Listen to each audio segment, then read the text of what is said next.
Mapagpalang araw po sa inyong lahat. Welcome pong muli sa ating programang ating pag-aralan.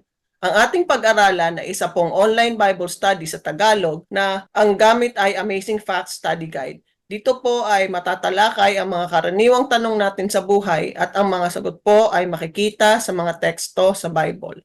Ako po si Lorraine at ang aking makakasama sa ating pag-aaral ay si Pastor Roel Payod Jr. Ibibigay ko po ang panahon kay Pastor Roel para sa kanyang pagbati. Hello po mga minamahal na mga kapatid, mga kaibigan. Welcome po muli sa ating pong programa, sa ating pong patutunan dito po sa ating pag-aralan. Purihin ng Panginoong Diyos na tayo po ay nasa panibagong topic na po, lesson number 11. And this is just a part 1 and we are so grateful and thankful sa Panginoong Diyos na tayo po ay pinagkakaloban niya po ng time and above all knowledge from heaven upang maunawaan at may apply ang ating po natutunan. I hope and I pray na sa mabuti po kayong kalagayan with your family and with your loved ones. God bless po at samahan niyo po kami sa ating pong pag-aaral ng salita ng Panginoon. Salamat po, Pastor. Bago po tayo magsimula sa ating pag-aaral ay manalangin po muna tayo. Dakila po naming Diyos, banal at makapangyarihan sa lahat. Salamat po at muli niyo kaming binigyan ng pagkakataon na makapag-aral ng inyong salita. Salamat po sa pagsama sa amin at paggabay sa araw-araw. Basbasan niyo po ang aming mga labi nang ang mga salita pong sasabihin namin ay magmula sa inyo. Pagpalain po ninyo ang aming programa nang marami po kaming maabot na tao na gusto po kayong makilala at magkaroon ng mas malapit na relasyon sa inyo. Maging pagpapala po ang mensahe na aming maibibigay sa kanila at kanilang mga pamilya. At mai-apply po nila ang lahat ng kanilang matututunan sa kanilang pang-araw-araw na buhay. Nilalapit po namin sa inyo ang mga suliranin at challenges ng bawat isa. Kayo po ang nakakabatid ng mga ito. Tulungan niyo po kami at gabayan sa lahat ng aming mga plano sa buhay. Salamat po sa mga pagpapala na kaloob niyo sa amin. Tulungan niyo po kaming maging good stewards ng mga blessing na ito. Binabalik po namin sa inyo ang lahat ng papuri at kalwalhatian. Ito po ang aming hiling sa inyong pangalan. Amen. Tayo po ay magsisimulang muli sa isang bagong pag-aaral sa Lesson 11 na ang pamagat ay ang dyablo ba ang namamahala sa impyerno? Talaga bang ang dyablo ang punong tagapangasiwa ng impyerno na sumusukat ng kaparusahan para sa nagkasala? Halos buong daigdig ay naniniwala sa isang napaka-unbiblical na pananaw tungkol sa impyerno. Dapat nating malaman kung ano talaga ang sinasabi ng Biblia tungkol dito. Huwag magpalinlang dahil ang iniisip mo tungkol sa impyerno ay nakaka-apekto sa iniisip mo tungkol sa Diyos. Maglaan ng ilang sandali upang makuha ang kamanghamanghang katotohanan na kailangan mong malaman ngayon. Atin pong pag-aralan. Sa una pong tanong, gaano karaming mga nawawalang kaluluwa ang pinarurusahan sa impyerno ngayon? Pastor? Yan po mga kapatid, muli ay tayo po ay nasa panibagong topic po ng ating pong programa dito po sa ating pag-aralan. At moment, we are discussing about hellfire. And although meron pong ibang perception or understanding ang ibang mga religious group, but this moment mga kapatid, ang atin pong basis sa atin pong pag-aaral ng iba kundi ang Biblia mga kapatid.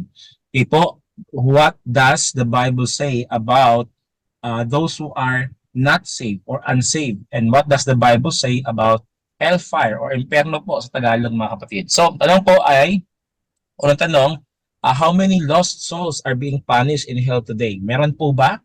Okay? Meron na po ba? Kasi diba, yung atin pong naalala niyo po, nung tayo nag-topic about the state of the dead, pag may taong namatay na mabuti, siya ba'y pupunta ng langit? No. Pag may tao bang namatay na masama, siya po ba'y didiretso sa imperno? No. So definitely mga kapatid, wala pong lumalangoy na tao doon po sa imperno ngayon. It's because wala pong imperno po ngayon. There's no such place on earth na nag-aapoy na po or lumalagablab na po sa apoy. And the Bible told us in 2 Peter chapter 2 verse 9. Ito po sinasabi mga kapatid. Kaya alam ng Panginoon kung paano ililigtas mula sa mga pagsubok ang mga tapat sa Kanya at kung paano paprorusahan ang masama hanggang sa araw na sila ay hatulan. Take note the word, hanggang sa araw na sila'y hatulan. In other words, hindi pa po sila hinahatulan. Therefore, wala pa pong tao na masama na nasa impyerno po ngayon. Kasi po, logically speaking, wala pong lugar na impyerno. Sabi ng ilan na mga lalanggit ng mga bata, huwag ka maghukay ng malalim kasi andun na po ang Satanas. Mga kapatid, when you dig deep, okay, nandoon po mga kapatid ay mga mawawalan ka ng oxygen. Definitely, kasi wala na po oxygen sa baba. Definitely, mamatay ka talaga. What's the point here mga kapatid? When you dig deep, ang ilalim po ng lupa mga kapatid ay hindi po imperno, kundi ayon po sa geology, mga plates, mga bato, mga minerals na talagang na-compact for how many thousands of years. So, wala pong mga kapatid na lugar na umaapoy at meron pong Satanas na meron daw malaking tinidor na tinitorture yung mga masasama po doon. Wala pa po mga kapatid. Done na po tayo doon sa thinking or maghinto na po tayo mga kapatid. Let's stop watching movies na parang nagpo-propose idea po na ganoon mga kapatid. Because the Lord told us in the Bible na wala pa pong lugar na impyerno at wala pa pong mga taong masama na nandun po sa impyerno po sa ngayon. Salamat po, Pastor. Sa ikalawang tanong, kailan itatapon ang mga nawala sa apoy ng impyerno, Pastor? Okay po mga mahal na mga kapatid. So, kanina po sa ng tanong ay darating po ang araw ng kahatulan. So, ang pinakasagot po ay, ang pinakatanong ay when it will be. So again, the Bible has an absolute answer for this. Dito po sa Matthew 13 verse 40 hanggang 42. Dito po ang binabanggit mga kapatid. Kasi po sa 2 Peter chapter 2 verse 9 kanina ay darating po yung araw. So, kailan po yung araw na yung mga kapatid? Let's read. Kung paanong ang damo ay tinipon at sinunog, ganun din ang mangyayari sa katapusan ng daigdig. Ipag-uutos ng anak ng tao, Jesus Christ, sa kanyang mga anghel na tipunin nila mula sa kanilang kaharian ang lahat ng naging sanhi ng pagkakasala at ang lahat ng gumagawa ng masama. Ihahagis nila ang mga ito sa lumalagablab na pugon at doon ay magnanangin sila at mangangalit ang kanilang mga ngipin. So ibig sabihin mga kapatid, time will come na sila po isusunugin po natin po Panginoong Jesus. In other words, the Lord will command His angels na bababa po mga kapatid mula sa langit yung sulfuric fire na tatapos po sa mga masama. But, kailan po ito mangyayari mga kapatid? The Bible told us, later on mga kapatid, meron pa po mga ilang mga verses po dito na sa after a millennium, okay? Kasi po sa second coming ng Christ, natin po Panginoong Jesus, He will come to take those faithful, even those who died and those who are sleeping in the grave, yung mga banal at tapat sa Kanya na namatay, Kanya pong bubuhayin yon. But yun pong mga namatay na masama, there is also a special resurrection for them right after 1,000 years. Now, mamaya mga kapatid, atin po ito matatakil. Also, in John chapter 12, verse 48, ito pong binabanggit mga kapatid. John chapter 12, verse 48, ito po ang binabanggit. At very specific po si Apostle John sa kanya pong pag-describe doon po sa punishment po ng naigagawad ng Panginoon Diyos. Sabi niya po dito, may ibang hahatol sa mga ayaw tumanggap sa akin at sa aking mga salita. Ang salitang ipinahahayag ko ang hahatol sa kanila sa huling araw. So mga kapatid, Christ Himself told His disciples and the people around Him na there is really a judgment day. Again, there is a judgment day. Hindi po pag ang taong masama namatay ngayon, siya po didiretso ng impyerno. Judgment day is not done this moment. Okay? Meron po ngayon tinatawag na premillennial judgment. Ibig sabihin, the moment you decide right now, okay? Pero ibang topic po yung mga kapatid. Hindi po tayo muna mag-discuss po sa ganung topic. Pre-Advent judgment. ang ating pong topic po ngayon, ating pong concern ngayon ay yung hellfire. But ngayon mga kapatid, meron po talagang general judgment day. Okay? In other words, meron pong time na makakatanggap both banal at mga hindi banal ng kanya pong reward. And later on, matin po itong madidiscuss mga kapatid. So, sabi po dito, the lost will be cast into hellfire at the great judgment at the end of the world. Mga kapatid, tandaan po natin, meron pong pinaka-final day na judgment na igagawa ang Panginoong Diyos. So, ibig sabihin, Pastor, meron na pong ginawang judgment day ang Panginoon before? Yes. Ano po yun? Kung niyo po maalala mga kapatid, when God was so regretful in creating man, nagpadala po siya ng baha. Okay? Nagpadala po siya ng baha mga kapatid. Yun pong Noah's Ark, yung kanta po na yun.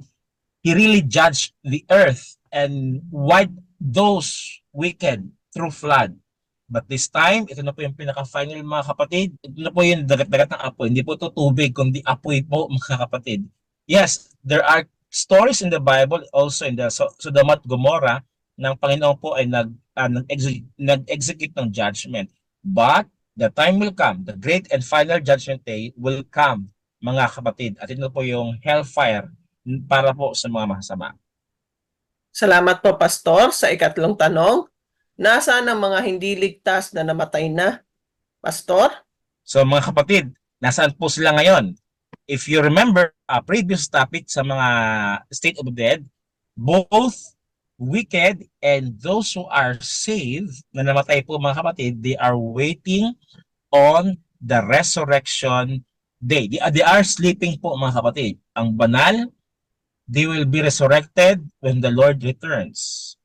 But the wicked who died will be resurrected right after 1,000 years. And the Bible told us in John chapter 5, meron pong sagot po ang Panginoong Hesus mga kapatid. Sabi niya po dito, John chapter 5 verse 28 and 29, ito po ang winiwika, huwag ninyo itong pagtakahan sapagkat darating ang oras na maririnig ng mga patay ang kanyang tinig. At sila'y babangon, lahat ng gumawa ng kabutihan ay babangon patungo sa buhay na walang hanggan, at lahat ng gumawa ng kasamaan ay babangon patungo sa kaparusahan. In other words, mga kapatid, there is a separate resurrection between those who are saved and the unsaved.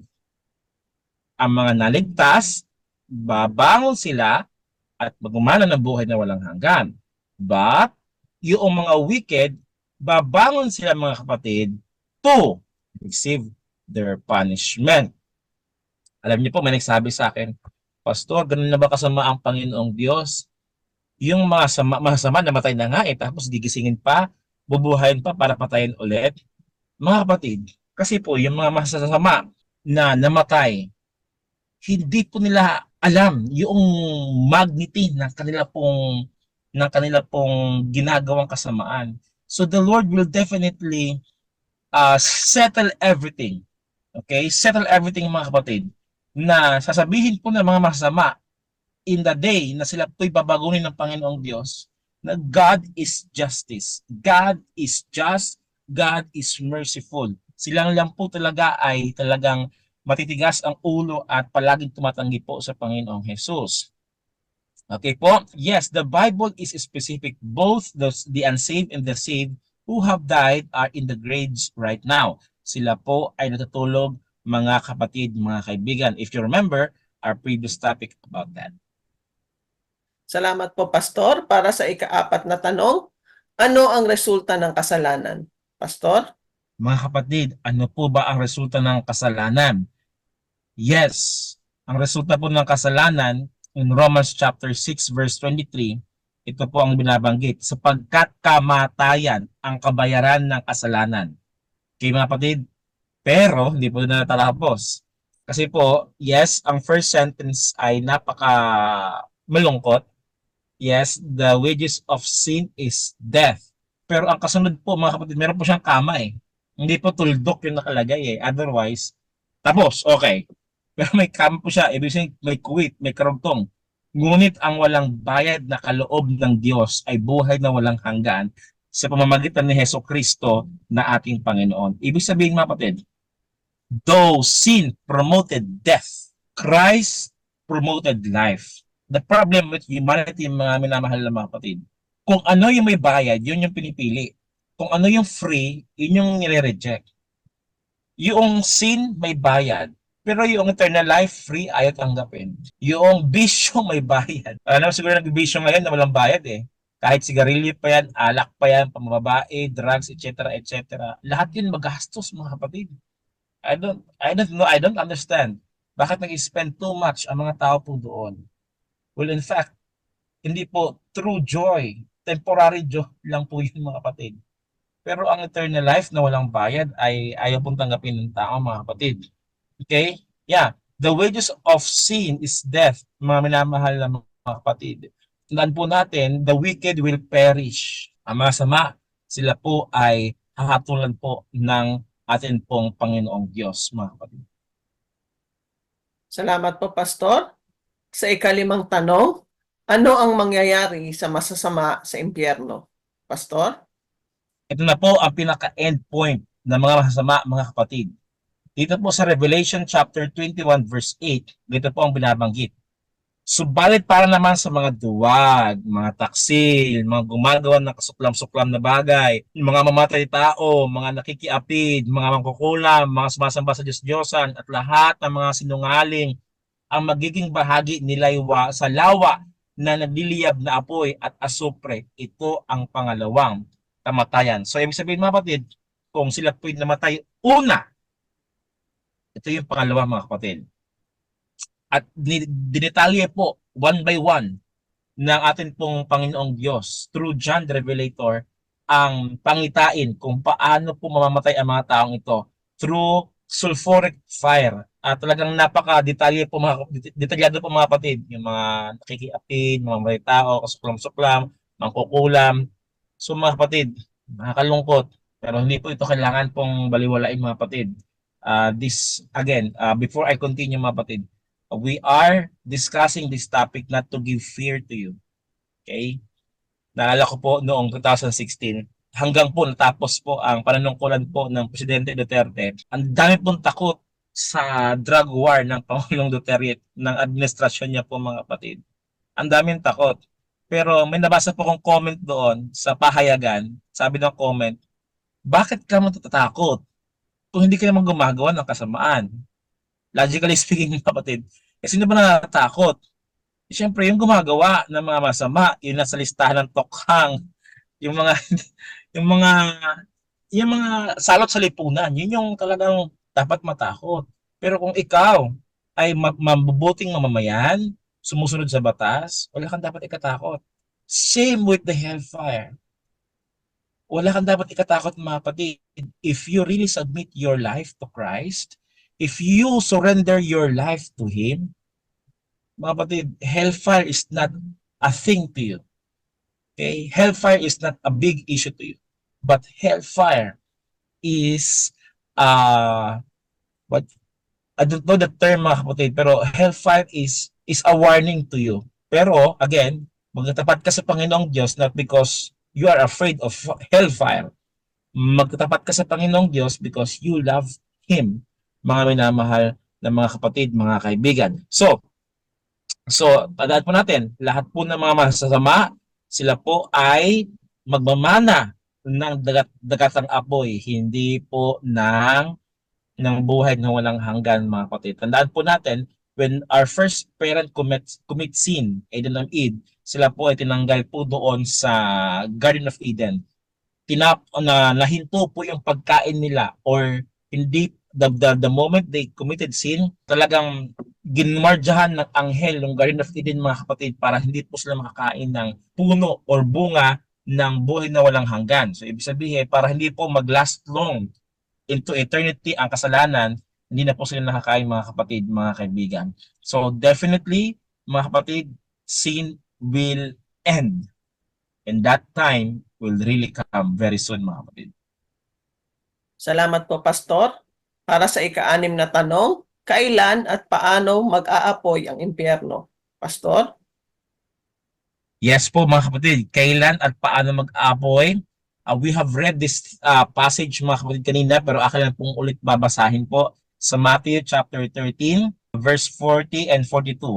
Okay, ito na po ito nabasa mga kapatid. Pero for the sake of atin pong kasagutan po sa Biblia, ito pong binabanggit po muli. Kung paano ang mga damo ay tinipon at sinunog, ganun din ang mangyayari sa katapusan ng daigdig. Ipag-uutos ng anak ng tao sa kanyang mga anghel at ipunin nila mula sa kanyang kaharian ang lahat ng naging sanhi ng pag-aasala at ang lahat ng gumagawa ng masama. Ihahagis nila ang mga ito sa lumalagablag at pugon at doon ay manganangis at sila at mangangalit ang kanilang mga ngipin. So, paano po mga kapatid? Paano po magliliyab po ang apoy na ito? Ipag-uutos po ng Panginoong Diyos mga kapatid. At kailan po ito mangyayari mga kapatid? Very soon.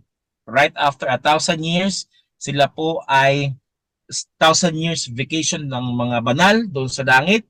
1,000 years na ang mga patay ay nanatiling patay dito po sa lupa. Okay? At dito rin po sa lupang ito, ginapos ang Satanas. Sila, by the way, yun po ay sa atin pong part 2 mga kapatid. Ito po yung part 1 pa lamang po. So, wicked will receive their final destruction when the expiration of 1,000 years come. So mga kapatid, who will command this one? How it will happen? It's through Jesus Christ, mga minamahal na mga kapatid. So, nakakalungkot. Jesus Christ who created life, who created man, will also destroy man.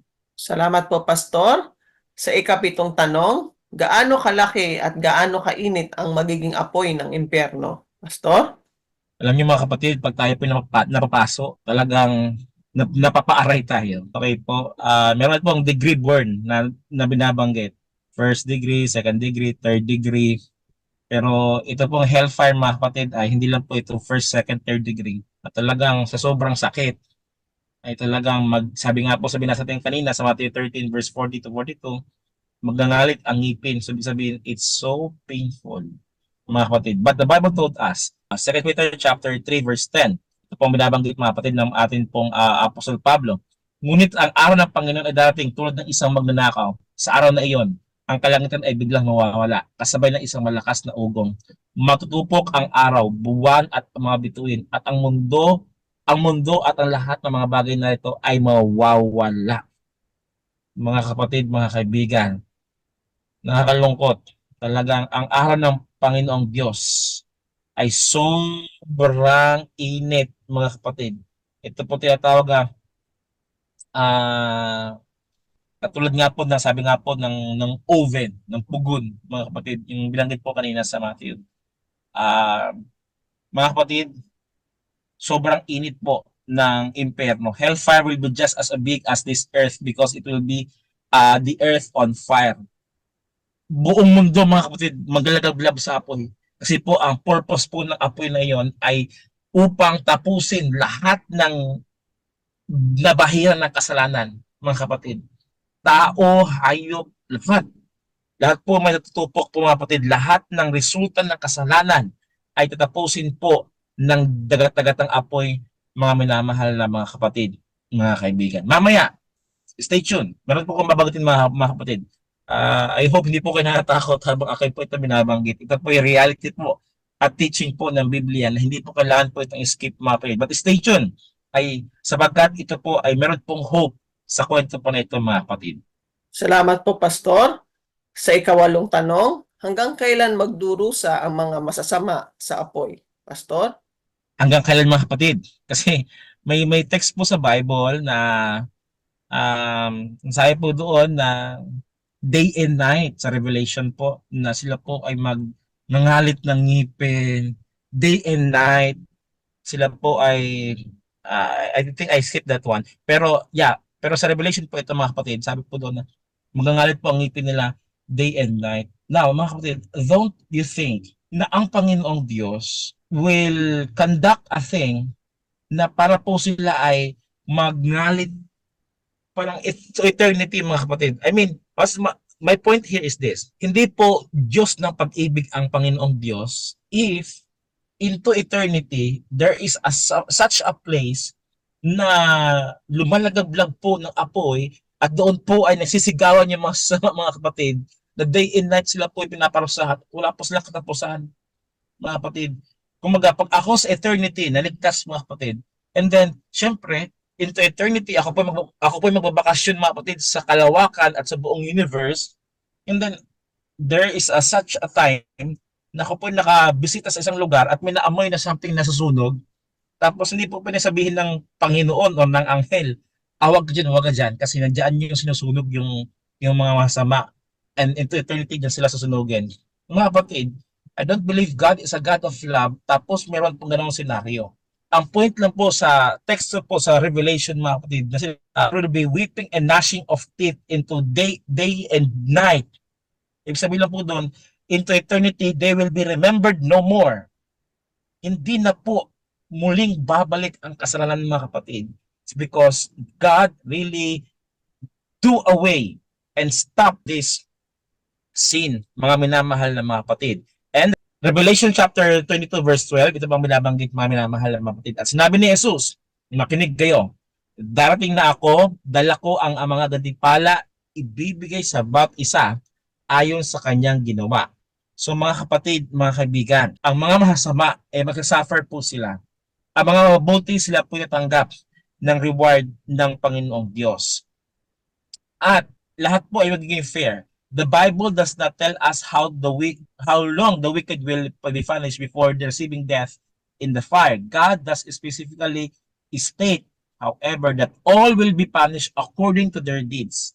Mga kapatid, those who are saved will inherit eternal life, but those who are not saved will receive punishment. Okay? This means some will receive longer punishment than others based upon their works. So mga kapatid, sabi nga po sa Revelation na Satan will be the last one to die in that sulfuric fire. Kasi po siya po yung instigator ng kasalanan. So, ibig sabihin po, pag ang tao ay talagang sobrang sama niya, ay talagang and many times nagre-reject siya sa gospel mga kapatid, he will really realize and suffer his consequences mga kapatid. Pero yung taong nagkaroon lang po ng impulsive decision, tapos right away siya po namatay, and then hindi niya po ginanggap ang Christ, of course siya po ay hindi po magtatagal po sa impyerno mga kapatid, or he will or she will die mga kapatid, mga kaibigan. So, I think this is the last question for our part mga kapatid. Pero let me tell you this. Ito na po yung sasabi ko po sa inyo kanina. Mga kapatid, God does not design hell, impyerno mga kapatid, dahil trip lang ng Panginoon. Alam niyo po ba, meron pong kwento sa Amerika before na meron daw pong sakit na kumalat sa pamamagitan po ng mga hayop na baka. Ito po yung natawag na sakit na mad cow disease. Meron pong isang rancho doon mga kapatid, napakaraming baka. At syempre, negosyo po 'yon ng production ng beef, ng karne ng baka. However, hindi po nila ito maibigay, may benta mga kapatid, sapagkat may sakit nga. Otherwise, ang tao ay magkakasakit. Alam niyo po mga kapatid, almost 50% ng mga kabakahan sa rancho na yun mga kapatid ay nahawaan po ng sakit na mad cow disease. Syempre, para hindi po mahawaan yung mga bakang walang sakit, sineparate po sila mga minamahal na mga kapatid. Yung baka na yun, yung grupo ng bakang walang sakit, sineparate. Pero yung mga bakang nahawaan ng sakit na mad cow disease, sila po ay sineparate din. At alam niyo po kung anong ginawa mga kapatid, para matapos na po yung sakit na yun, yung baka na may sakit na mad cow disease, sila po ay sinunog ng sabay-sabay mga kapatid. Tanong, yung may-ari po ng rancho, tuwang-tuwa ba siya mga kapatid habang sinusunog yung mga baka niya? Hindi. Hindi po mga kapatid. Pero dahil meron po silang sakit, no choice po ang may-ari na po ng ranchuhan kundi tapusin po yung sakit. However, yung sakit kumapit doon sa baka. Malungkot siya mga kapatid because hindi niya po dinisenyo yung apoy na yon para po sugpuin yung baka, kundi para sugpuin yung sakit. Same with the Lord. Hindi niya po dinesign po ang impyerno para po tapusin yung tao. The Bible told us, sa part 2 mga kapatid, malalaman pala dito, the Bible told us na ang impyerno po ay dinisenyo kay Satanas at sa kanyang mga anghel. Yung mga anghel po na nagrebelde sa langit. The problem is, yung kasalanan po ay in-embrace ng tao. So, Wala pong magagawa ang Panginoon mga kapatid, kundi pati ang taong nag-embrace sa kasalanan, ay kailangan niya rin pong sunugin mga kapatid. May kasabihan nga po tayo, God hates sin, but God love the sinner. So mga kapatid, remember this always. Mahal ka ng Panginoong Diyos. Mahal ako ng Panginoong Diyos. Pero yung kasalanan po natin pong dinadarling pa ngayon, yun yung ayaw niya. Please let it go mga kapatid. Bitawan na po natin ito kasi po hindi po ito nakakabuti po sa atin. And when time will come, na patuloy po tayo nag-embrace po mga kapatid sa kasalanan pong ito, pati po tayo mga minamahal na mga kapatid ay mga dami. So yun lang po ang gusto pong sabanggitin po sa inyo. Sa pagkatapos po ng part 1 na ito. Salamat po, Pastor, sa mga bagong information na ating natutunan. Ibabalik ko pong muli kay Pastor para sa kanyang closing remarks at panalangin. Mga kapatid, let me reiterate po ang aking pong binanggit po kanina. Mga kapatid, God is love. Tandaan niyo po yan. Though our topic this moment is about hellfire, it seems like, oh wow, God is a God of wrath. Yes, the Bible told us God is also a God of wrath. But Lord, mga kapatid, please remember this always. Hindi po nawala sa Diyos ang pag-ibig niya. When He will execute punishment through hellfire sa mga masasamang tao, don't forget, hindi po nawala sa Diyos yung tinatawag na pag-ibig. Because I believe, even in hellfire, ang Panginoong Diyos ay pag-ibig pa rin. Now, dito po yun mga kapatid. May natanong sa akin Pastor, paano mo masasabi na ang Diyos ay pag-ibig pa rin? Apoy na nga yun, impero na nga yun, punishment na nga yun Mga kapatid, kasi ayaw po kasi makita ng Panginoong Diyos into eternity, ang kasalanan po ay patuloy na lumalangoy sa kasalanan at sila rin po ang biktima po kasi mga kapatid, yung mga makasalanan na patuloy na gumagawa ng masama. So, because God is a God of love, He will practice His love even sa hellfire mga kapatid. At yun na po yung kanyang final verdict para po sa kasalanan na kailangan niya na pong tapusin. Let me pray for you. Let's pray. Dakila namin Diyos, marami pong salamat Ama sa pag-aaral na binanggit niyo po sa amin sa mga sandaling ito. Lord, nais niyo pong ipahiwatig sa amin, Ama, na huwag kami patuloy magkasala. Lord, because there will be a time na talagang ang kasalanan ay kailangan ng tapusin sa pamamagitan po ng dagat-dagatang apoy. And you are teaching us, Lord, this moment, na wag po namin i-embrace ang kasalanan. Otherwise, kami po ay madadamay sa pagkasunog po ng kasalanan. But otherwise, Lord, please, instead, help us to realize, to accept Christ every day, to accept His salvation every day, to surrender our lives to you every day. Lord, thank you na inyo po kami tanggapin po sa inyo pong kaharian. At instead, magmana ng dagatang apoy, kami po ay magmana ng buhay na walang hanggan because you saved us and we surrender our lives to you. Thank you, Lord, for answering our prayers. We pray in Jesus' name. Amen. Amen. Salamat po, Pastor. Salamat pong muli sa inyong pagsama sa aming programa. Salamat din po sa aming mga subscribers at kung hindi pa po kayo nakapag-subscribe, paki-subscribe niyo po at share ang ating mga videos. Ito po ay malaking tulong para sa ating ministering ginagawa para mas mabilis po nating marating ang mga taong gustong mag-aral ng salita ng Diyos at magkaroon ng mas malapit na relasyon sa Kanya. At kung meron po kayong mga tanong o mga gustong i-share ng mga experience nyo, pwede nyo pong ilagay sa ating comment section. At kung meron po kayong prayer request, ilagay nyo rin po sa comment section para maidagdag namin sa aming mga panalangin. Hanggang sa susunod na bahagi po ng ating pag-aaral, ito pong muli si Lorraine, reminding you that God loves you. Bye-bye!